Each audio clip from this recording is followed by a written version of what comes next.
Hello friends, in this lesson we're going to look at the be verb, and I call it the busy be verb because the be verb is the most commonly used verb in English. It's the one we use the most, and the be verb can take many different forms in a sentence, so it's got a lot of work to do. First, let's look at the functions of the be verb. So the functions are what the be verb does in the sentence. So the be verb can be a main verb in the sentence, and it can show us identity, like what a thing is or what a person is. For example, this is a bee. So this sentence is just identifying or showing us what this thing is over here. This is a bee. And in this sentence, the be verb is right there. The be verb can also be used to describe things. So I can say a bee is yellow and black. So this information here is describing the subject of the sentence. So it's a little bit different than showing identity. Identity shows us what something is. Describing is telling us what it's like. And again, the be verb is the verb is here. The be verb can also show us existence. It shows us that something exists or is. For example, there is a flower and it's right there. It just exists on the screen here. The be verb can also show us location. For example, the bees are on the flower. So we can see over here, if we look at the flower, now the bees are on it. So where are the bees? They're on the flower. And we can see the be verb right here. So this be verb is just showing us the location of the bees. Where are they? So we can see a few different functions here. The be verb can show us identity. It can describe the subject. It can show us that something exists, or it can show us location when it's working as a main verb in the sentence. However, the be verb can also be a helping verb in the sentence. It's not the main verb. For example, in the progressive verb tenses, we could say the bee was flying, the bee is gathering nectar, and the bee will be making honey. In each of these sentences, the be verb is not the main verb in the sentence. It's just helping the main verb. So again, it's a busy be verb. So the bee was flying. The main verb is actually flying, and was here is just helping this verb. The bee is gathering nectar. So here, the main verb is gathering. And the bee will be making honey. Here, the main verb is making. So the be verb can act as a helping verb in the progressive verb tenses in English. So we have the past progressive, the present progressive, and the future progressive. The be verb can also be a helping verb in the passive voice. For example, the nectar was gathered, and nectar is the sweet stuff in a flower.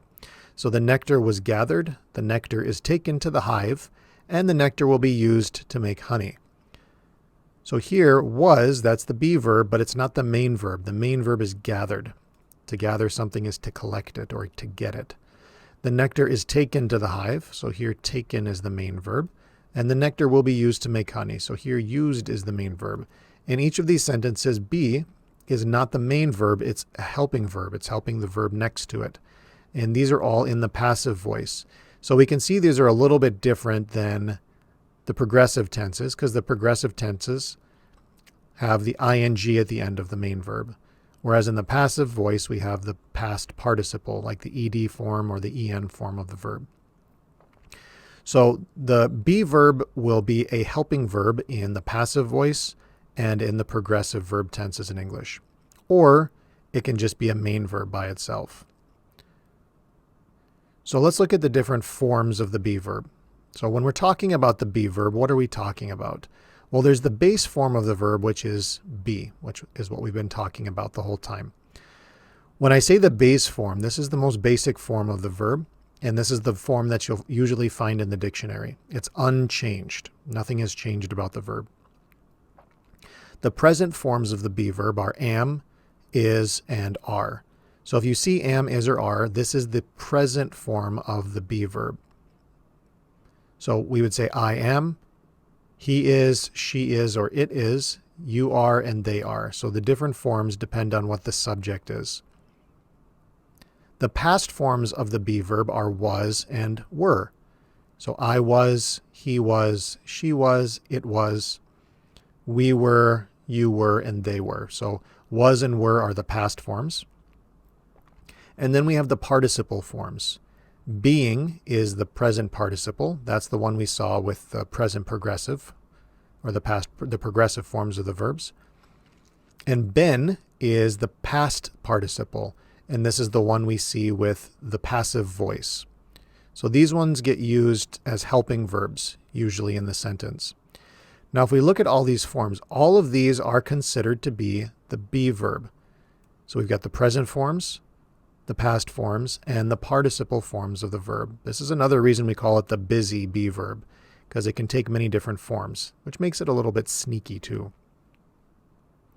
Now, why do we have all of these different forms for one verb? The be verb is the weirdest verb in English because it has all of these forms. Now, the reason we have all of these forms is a long story about the history of English. But basically, all of these used to be 3 different verbs in English. And over time, they kind of got pushed together into one verb form, the be verb. But you don't have to know that. So when we're using the be verb as a main verb in the present simple, it works a little bit differently than every other verb in English. So a regular verb in English would look like this in the sentence. So like bees like flowers. Here's my verb, like. Now, if I wanted to make this into a question, I would say, do bees like flowers? So here's my main verb, and then I would use a helping verb to make this a question. But the be verb doesn't work like this. In the present simple, the be verb doesn't use a helping verb. So I could say bees are busy, but if I wanted to make it into a question, I would just say, are bees busy? I don't add a helping verb like the other verbs in English. All I do is I take the be verb and I move it before the subject of the sentence to make it into a question. So the be verb in the present simple works by itself. It does not use a helping verb at all. It doesn't use a helping verb with the question, and it doesn't use a helping verb with the negative forms, like regular verbs in English in the present simple. And it's the same with the past simple. So in the past simple, again, the be verb does not use a helping verb. If we want to make it into a question, we just move the be verb to before the subject of the sentence. And that makes it a question. Was the bee busy? I don't say, did the bee was busy. So I don't use do or did with the be verb when it's the main verb. The be verb works alone. It's a busy be verb. However, when we're talking about the future, because we're using a helping verb with the be verb for the future, it's a little bit different. So the honey will be tasty. I have to add this will in order to put the be into the future. Now, if I want to make it into a question, I just move the helping verb to the front of the sentence before the subject. So will the honey be tasty? So when we're talking about the future, it's a little bit different than the past simple and the present simple with the be verb. When we're using the be verb as a helping verb, it works like a helping verb, which means that when we're making a question, we move the helping verb before the subject. In this case, that's the be verb when it's a helping verb. And the same thing with the past. The be verb was looking for flowers, or sorry, the be verb. The bee was looking for flowers. And was the bee looking for flowers? So here, was is the helping verb. And in this one, is the helping verb. That's why it's at the beginning of the question. The same thing with the future progressive. So the bee will be looking for flowers. Will the bee be looking for flowers? Now this one's a little bit weird because we see there's actually 2 helping verbs here. We've got the helping verb to make it into the future, and we've got the helping verb that goes with the progressive here. So will be looking. And then this is the main verb. So in this one, we're moving the first helping verb to the front of the sentence in order to make the question. So the bee will be looking for flowers. Will the bee be looking for flowers? When we're using the passive voice, again, in the passive voice, the be verb is a helping verb. So it would work like a helping verb in the passive voice, which means we move it to the front of the sentence when we're making a question. So the honey is made, is the honey made? When we're making the be verb into a negative form, Remember, for the present simple and the past simple, the be verb does not have a helping verb. It works by itself. So in order to make it negative, we just put the word not after the be verb. A bee is not a wasp. So we can see there, wasps are the worst. Bees make honey. Wasps do not make honey. They just make trouble. So a bee is not a wasp. Or I was not stung by the bee. So here, present simple, past simple. There's no helping verb. We just add not after it. However, when the be verb is the helping verb, we put the not after the be verb before the main verb. So the bees are not making honey. The honey was not made here. So we can see the helping verb and the main verb, and the negative form goes in between the two of them. Helping verb, main verb, and the not goes in the middle there. This is another sneaky thing that the be verb can do. Usually when we're using the be verb in the present simple, we use it as a contraction. We will contract it with the subject of the sentence. So we don't even see the full verb. For example, there's a flower, a bee is flying around it. I'm scared of bees. I think they're going to sting me. So in each of these, we have contracted the be verb with the subject, contracting it, making it shorter. So we don't see the full verb. It's kind of hiding there. So when you're listening to English, you don't always hear that verb. When we're making it into a negative, here's another tricky thing that it can do. Sometimes it can have two different forms of the negative. So if I say there is not a flower, I can contract that two different ways. I can either contract the be verb with the subject, or I can contract it with the negative part, the not. So I can say there's not a flower or there isn't a flower. The only difference between these is that here the be verb is with the subject, and here the be verb is with the not. And we can do that with are. So they are not going to sting me, they're not going to sting me, or they aren't going to sting me. It has the exact same meaning. It's just that we can choose to contract it with the subject or with the not. So we can do this with the is form, and we can do it with the are form, but we cannot do it with the am form. So if I say I am not scared of bees, then I can say I'm not scared of bees. I can contract it with the subject, but I cannot contract it with the not. I don't say I amn't scared of bees. Sometimes people say ain't. I ain't scared of bees, but that's usually informal English. It's not a pure contraction. So this one, people will use it, but it's not technically a real contraction of this. We can only do this with the present forms of be, but we can't do it with the past. So when we're contracting the past, we can only contract it with the negative part, with the not. We can't contract with the subject. So if I say I was not stung by the bee, I can only say I wasn't stung by the bee. Or the bees were not making honey, I can only say the bees weren't making honey. I can't contract the be verb with the subject when it's in the past, like this. There's also a special use of the be verbs, and by special use I mean like a special sentence form that gets used a lot in English, and that is the there is or there are form. So I can say there is a bee, there are some flowers, there was some nectar, there were many bees gathering the nectar, there will be honey. So I can use it with the present, I can use it with the past, and I can use it with the future. So this word there, it doesn't really have a meaning to it. It just means that something exists. So these sentences are just talking about the existence of things. It exists.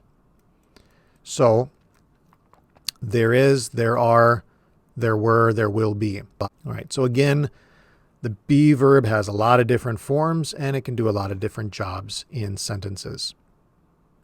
So let's practice. Look at this paragraph here.